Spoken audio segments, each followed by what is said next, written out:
उधर आज कासगंज और फर्रुखाबाद के दौरे पर रहेंगे राजनाथ सिंह और पार्टी कार्यकर्ताओं और पदाधिकारियों के साथ करेंगे बैठक। कासगंज में जनसंपर्क अभियान के तहत करेंगे चुनाव प्रचार और फर्रुखाबाद में भी पार्टी के लिए वोट मांगेंगे राजनाथ सिंह। तो राजनाथ सिंह भी आज अलग अलग जगहों पर जाकर पार्टी के पक्ष में प्रचार करेंगे। कासगंज भी आज उन्हें पहुंचना है, वहां पर भी कार्यक्रम को लेकर सारी तैयारियां कर ली गई हैं और फर्रुखाबाद भी जाने का उनका कार्यक्रम बताया जा रहा है। इस दौरान वो पार्टी कार्यकर्ताओं और पदाधिकारियों के साथ भी बैठक करेंगे। उधर आज आगरा में रहेंगी बीजेपी की स्टार प्रचारक स्मृति ईरानी और योगेंद्र उपाध्याय के समर्थन में चुनाव प्रचार करेंगी स्मृति। आगरा की दक्षिण सीट से उम्मीदवार हैं योगेंद्र उपाध्याय और दक्षिण विधानसभा के कार्यक्रम में भी शामिल होंगी स्मृति ईरानी। तो स्मृति ईरानी भी आज आगरा की दक्षिण सीट के प्रत्याशी के पक्ष में प्रचार करने के लिए मौजूद रहेंगी। स्टार प्रचारकों की लिस्ट में शामिल है स्मृति ईरानी का नाम भी।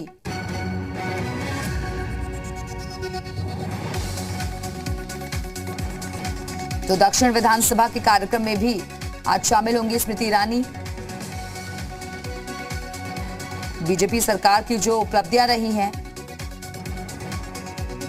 उसको पहुंचाने की कोशिश होगी।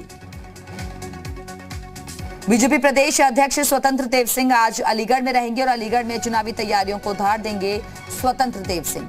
पार्टी कार्यकर्ताओं और पदाधिकारियों का मार्गदर्शन करेंगे। छर्रा विधानसभा में मतदाताओं से वोट की अपील की जाएगी और गुलरिया में घर घर पहुंचकर जनसंपर्क भी करेंगे स्वतंत्र देव सिंह। दोपहर 3 बजे प्रभावी मतदाताओं के साथ बैठक भी करेंगे। आज बरेली के दौरे पर रहेंगे डिप्टी सीएम केशव प्रसाद मौर्य और बरेली में मतदाताओं से संवाद करेंगे केशव प्रसाद मौर्य। बहेड़ी विधानसभा में घर घर जनसंपर्क कर लोगों से मुलाकात का कार्यक्रम बताया जा रहा है।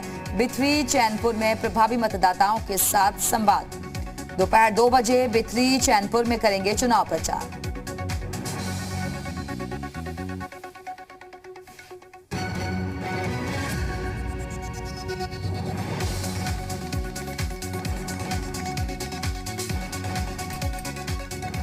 और इस वक्त अलग अलग जगहों से हमारे साथ हमारे सहयोगी जुड़े हुए हैं।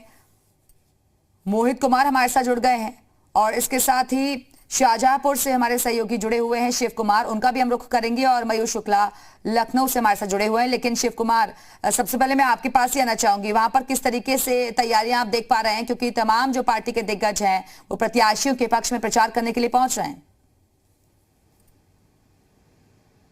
शाहजहांपुर आए थे, जो यहाँ के जो पदाधिकारी थे और कार्यकर्ता थे उनको जीत की बूस्टर डोज देकर गए थे और आज डिप्टी सीएम दिनेश शर्मा आज शाहजहांपुर आ रहे हैं। वो करीब 11 बजे कटरा विधानसभा में पहुंचेंगे, जहां का एक गांव है खंडसार।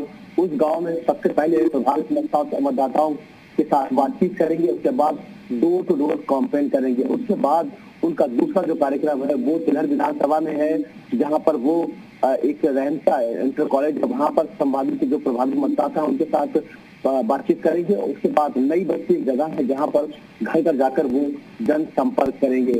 ये बहुत महत्वपूर्ण है क्योंकि शाहजहांपुर की जो सीटें हैं जहां पर बीजेपी को लगता है कि जिन सीटों पर जीत हो सकती है, वहां पर लगातार बीजेपी के बड़े नेता लगातार पहुंच रहे हैं और कोशिश यही कर रहे हैं कि जो उनके पदाधिकारी हैं, जो कार्यकर्ता हैं, उनमें जाकर वो गुणजीत उनको दे, जिससे कि 2017 में जो बड़ी जीत हासिल हुई थी उस जीत को दोबारा दोहराया जा सके और उत्तर प्रदेश में प्रचंड बहुमत। बिल्कुल शिव कुमार, आप बने रहेगा, हमारे साथ लौटेंगे आपके पास अगली खबर पर। और बुलंदशहर से मोहित भी हमारे साथ जुड़े हुए हैं। मोहित, जिस तरीके का इस वक्त मुकाबला हम देख रहे हैं, लेकिन फिलहाल बुलंदशहर में क्या स्थिति है? बुलंदशहर में वर्तमान में सातों सीट पर भाजपा का कब्जा है और लगातार भाजपा की कोशिश है कि आने वाले चुनावों में कहीं ना कहीं सातों सीट पर फिर से भाजपा की जीत हो। इसी को लेकर लगातार जो आला नेता है वो सजग नजर आ रहे हैं। एक हफ्ते के दौरान सीएम योगी है, उनका दूसरा दौरा है। आज दोपहर 12 बजे खुर्जा के पॉलिटेक्निक स्कूल में सीएम योगी का हेलीकॉप्टर लैंड करेगा, जिसके बाद वो सबसे पहले कोविड अस्पताल का निरीक्षण करेंगे। उसके बाद वो प्रभावी मतदाता सम्मेलन में शामिल होंगे। एक साथ 2 दौरे बुलंदशहर में। आज सीएम योगी खुर्जा के साथ साथ शिकारपुर भी जाएंगे। शिकारपुर भी जाकर वो जो प्रभावी मतदाता सम्मेलन है उसको संबोधित करेंगे। उसके बाद वो डोर टू डोर संपर्क के लिए निकलेंगे। ये साफ नजर आता है कि जिस तरीके से जो भाजपा के आला नेता और जो कमान में जो मंत्री हैं वो कहीं ना कहीं चुनाव को लेकर भी सजग हैं और उनका ये कहना है कि आने वाली 2022 की जो विधानसभा होगा उसमें कहीं ना कहीं भाजपा एक बार फिर से सरकार बनाएगी। बिल्कुल मोहित, आप बने रहिएगा, हमारे साथ लौटेंगे आपके पास और मयूर के पास चलते हैं। लखनऊ से हमारे साथ जुड़े हुए हैं मयूर। देखिए, जो सोशल इंजीनियरिंग है उसमें माहिर मानी जाती है बीजेपी। एक तरफ डिजिटल प्लेटफॉर्म पर तो हम देख ही रहे हैं कि डिजिटल वॉर भी चल रहा है, आरोप प्रत्यारोप चल रहे हैं, लेकिन जमीन पर पार्टी को मजबूती देने के लिए जो उपलब्धियां रही हैं सरकार की, उन्हें गिनवाने के लिए तमाम स्टार प्रचारक इस वक्त लगे हुए हैं।